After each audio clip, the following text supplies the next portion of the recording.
Okay, we are live, I think. Perhaps. I wonder if anybody's here today. So in the past, we are live. I guess we are.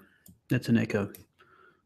In the past, people have listened to this when it goes up on YouTube, and they think they're listening to it live because I've said things like, hey, can someone tell me if they can hear me? You're not listening to this live. Once it gets posted on YouTube, it's live for the people who are $5 patrons. And this, as I discussed recently, will be the last one of these that I'm doing. Not the last live stream, but the last $5 patron live screen. So with that out of the way, we should get to the questions, which there are only a couple of, so there probably won't be that many of them. Won't be. Let me start again. It probably won't go for that long. I'm trying to do two things at once here, and it's not going too well.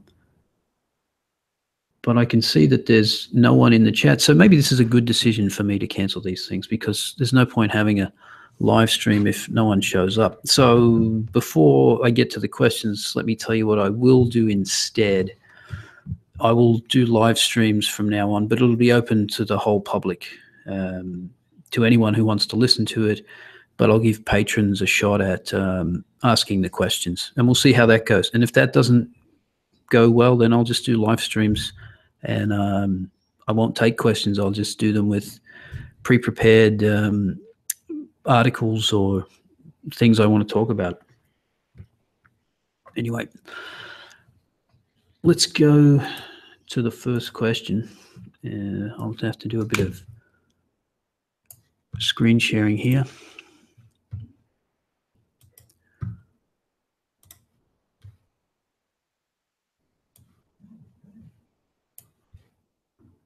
There we go. So the first question comes from Richard. And he says, what do you think is a financially viable way ahead for independent creators in light of Patreon's recent action against Lauren Southern and YouTube's actions last spring? How can viewers best support you and other creators so you can all continue your work unabated? So if you don't know, just to catch everybody up, Lauren Southern had her page deleted from Patreon. And the reason given was, let me see if I can quote this correctly, because she was raising funds to take part in activities that are likely to cause loss of life. And this had to do with, God, I can't even remember the name of it. It's Freedom Europe or something like that, where they go on boats and try to prevent boats bringing so-called refugees from war-torn or crisis areas to mainland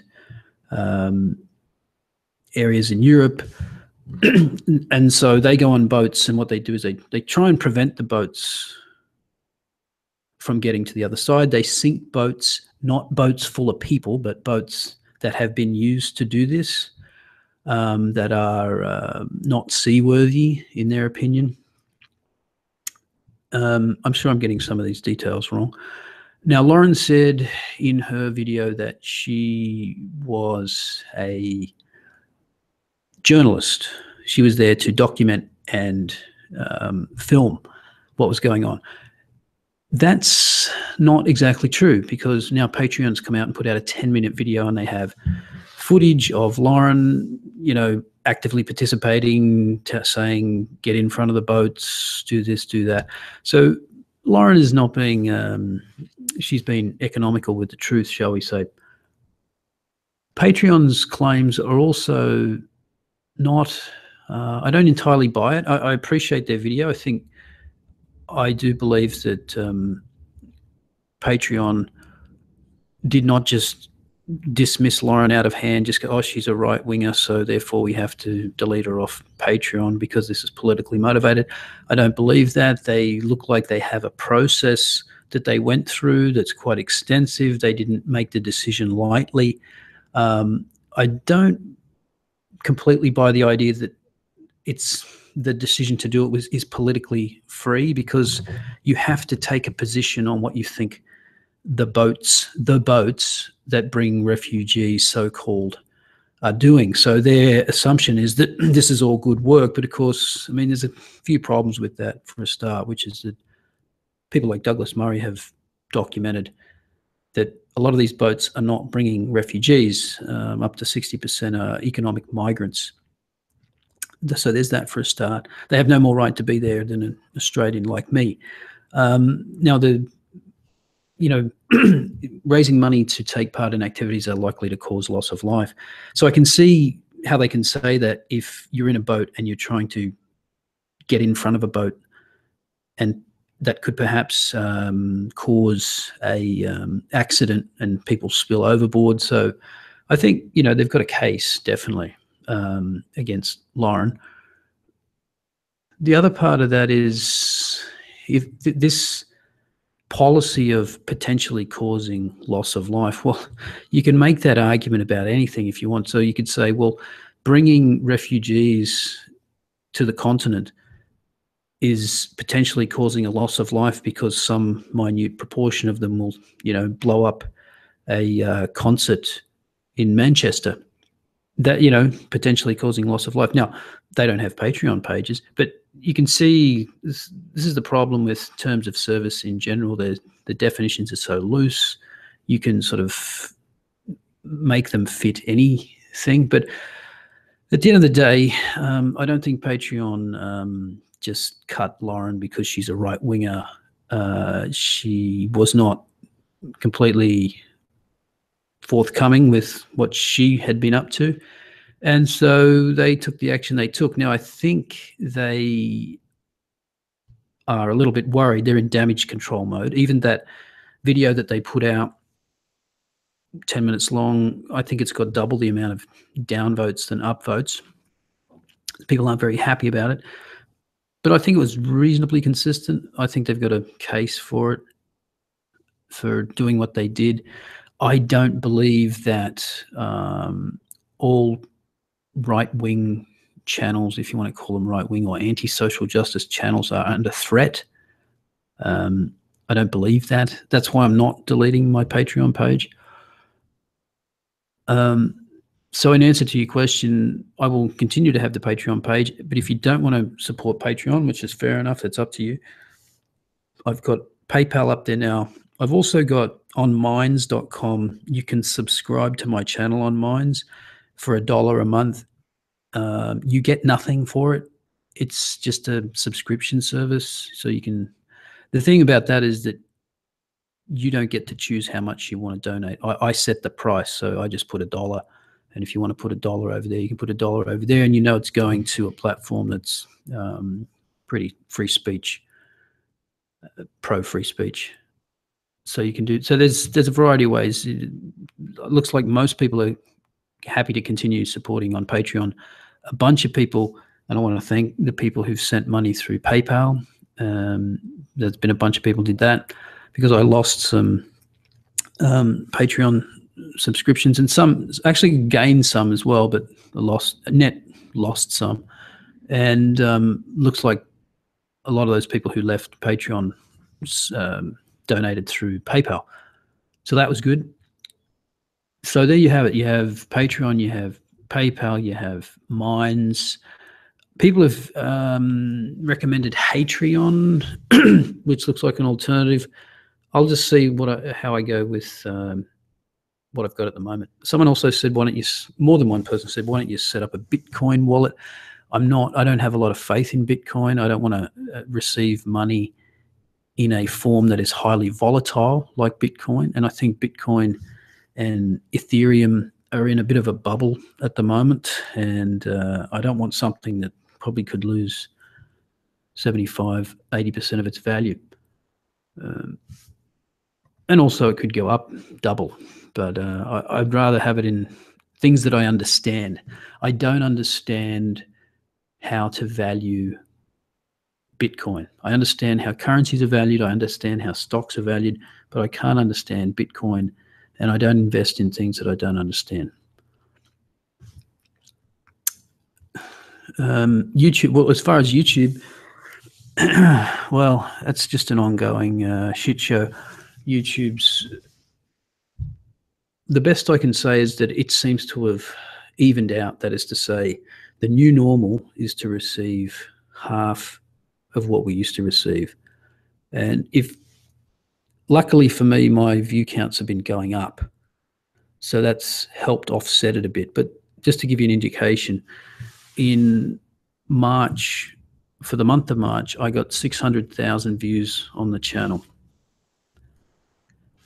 And at the end of June, I got, for the first time, over 1 million views. I got 1,050,000 views. I made more off YouTube in March of 600,000 views than I did in June of over 1 million. So that's how shitty it is. I'd actually be fairly comfortable if YouTube was back to where it was in the old days. That is to say, it was paying the same as it was in March. I'd be doing fine. At the moment, it's a bit dicey. I'm sort of just breaking even. But there's not much to be done about YouTube.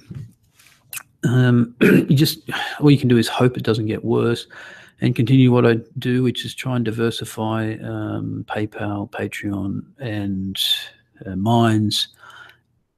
And also, I continue to add things to the shop every now and then. I'm going to add some T-shirts probably next week or the week after. I think there's a sale coming up on Spreadshirt where you get 20% off any orders. So maybe I'll put out a new shirt. I've got a idea in mind for a couple of new shirts, of just a white male shirt. It could be interesting. Some people might like. Yeah, so people can continue to make recommendations. We'll see how we go with the current setup: Patreon, PayPal, and Mines. Oh, this graph here is about. Oh shit! What have I done there? Yeah, this graph was about the questionnaire I asked, and 60 patrons took part, which is better than a third. What is that? Somewhere between 35 and 40% of you answered the questionnaire. So no one said that they would stop donating without rewards. Only one person said without the rewards they'd donate, but in a smaller amount. And then something like 22 people said the rewards are a bonus, but doesn't affect how much I donate. And then 37 said, I don't care about the rewards, I just want to support the channel. So I think my initial suspicions are kind of right. People don't really care about rewards very much, or at least they don't care about the crappy rewards that I get. So or that I give out. So just to reiterate, what I'm going to do is I'm not going to stop doing live streams. I'm going to do them. I'm going to definitely do at least once a month. So next month, what I'm going to try is all patrons, doesn't matter how much you donate, you can ask a question for the live stream, but the live stream will be public. That is, it'll be open to everyone. Anyone can listen. Then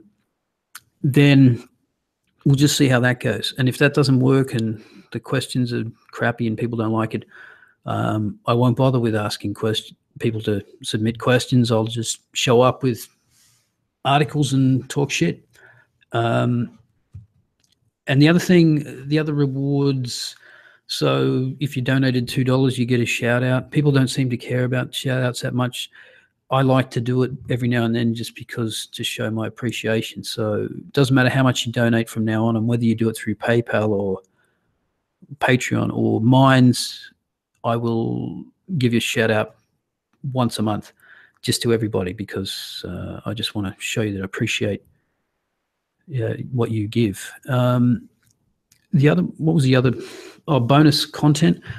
I don't really do any. I can't really afford to do any because if I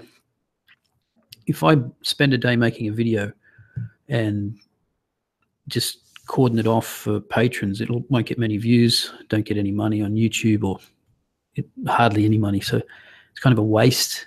And like I said, if I had millions of subscribers and I got millions of views, and then that would be fine to do bonus content, but I can't really afford to do bonus content.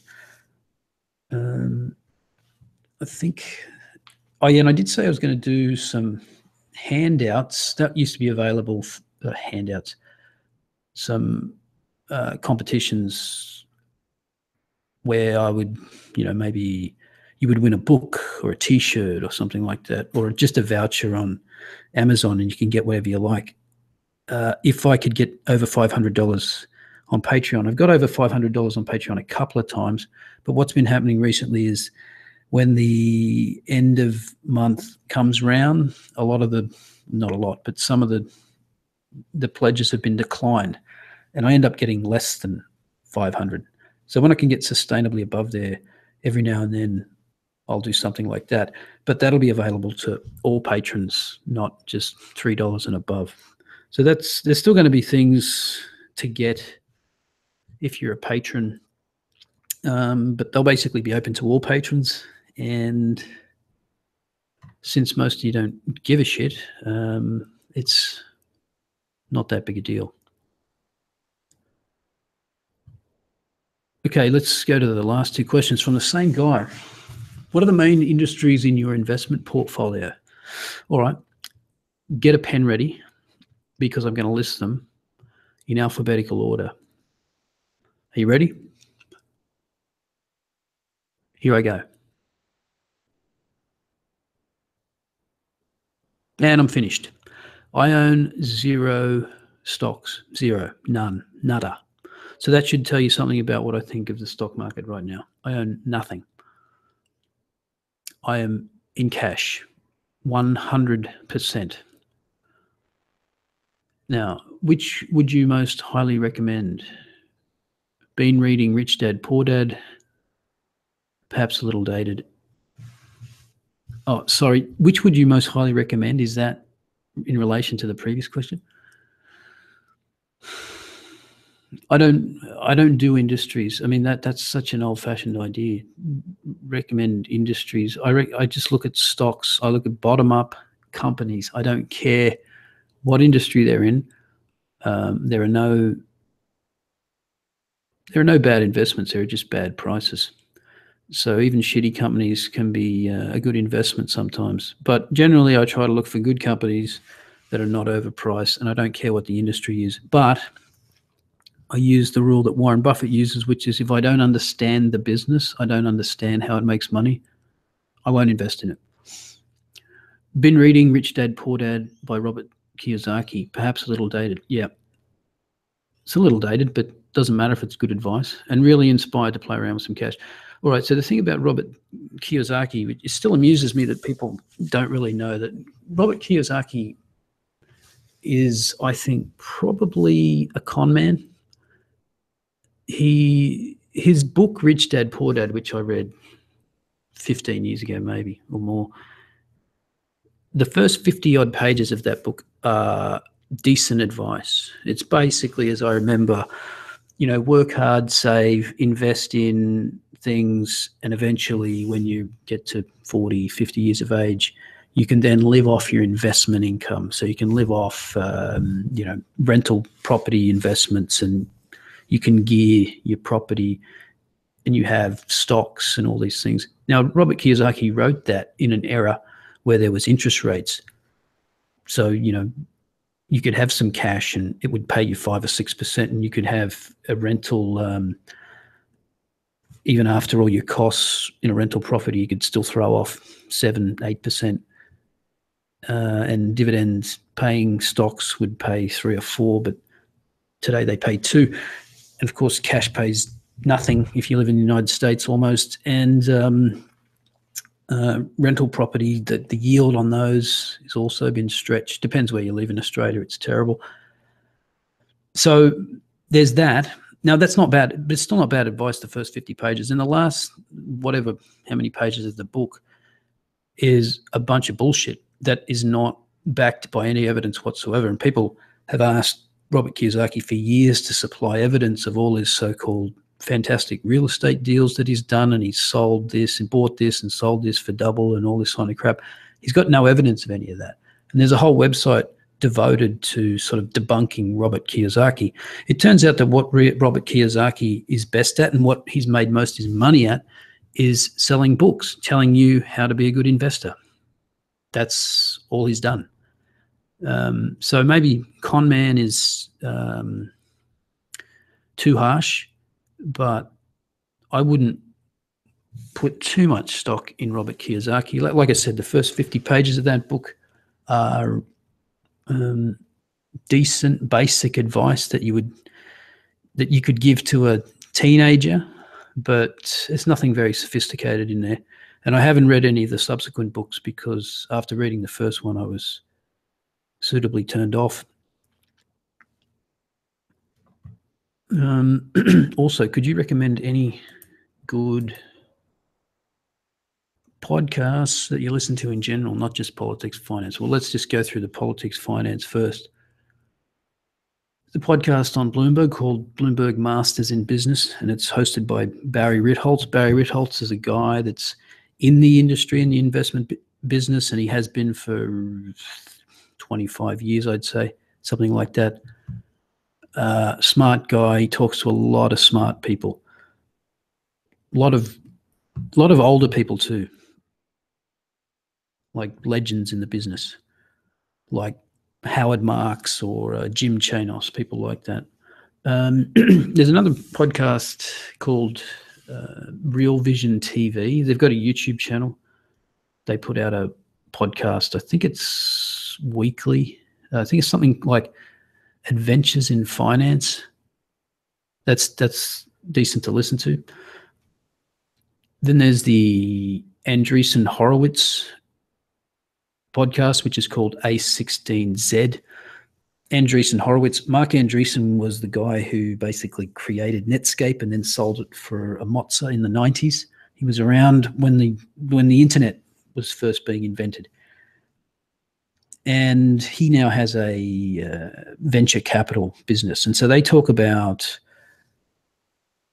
all kinds of new technologies and innovation, because they see these propositions come through their door every day. They've got people pitching them ideas for things to get capital, startup capital. So, anything from cryptocurrencies to life extension technologies. It's pretty interesting stuff.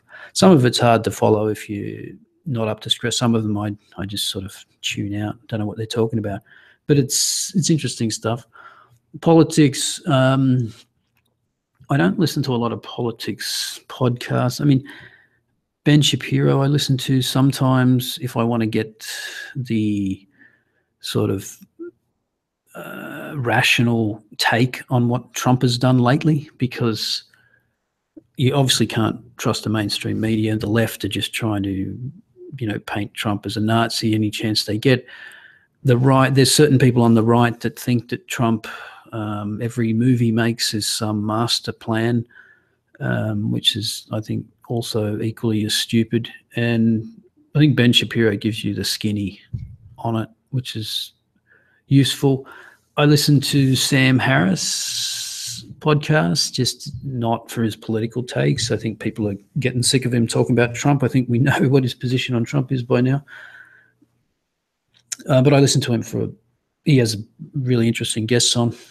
And outside of that, listen to Bill Burr's Monday morning podcast for something a bit more light. And I listen to Mark Maron's, well, I haven't listened to it for a while though, Mark Maron's WTF. I haven't listened to Maron for probably a year, but I used to listen to it because he's a really good interviewer. And he has some interesting guests, especially when he has other comedians on, because they're just hilarious. He's probably had just about every famous comedian in the last 20, 30 years. He's had them all. I don't think he's had Seinfeld on, but he gets most of them on. And they're good interviews. But he gets other famous people on. Now, his politics are definitely left, but I don't go there to listen to his political views. He just has interesting people and he does good interviews. So with that, I think we're done. There's not much else to say because there's no more questions. And thus ends the great $5 patron experiment. But I hope you'll join me next month when I have another one that is open to more people. And perhaps people could recommend a time. This is 9 o'clock Sunday morning, which is about midnight, I think, in the UK, in London. And I think it's definitely better for people in the US.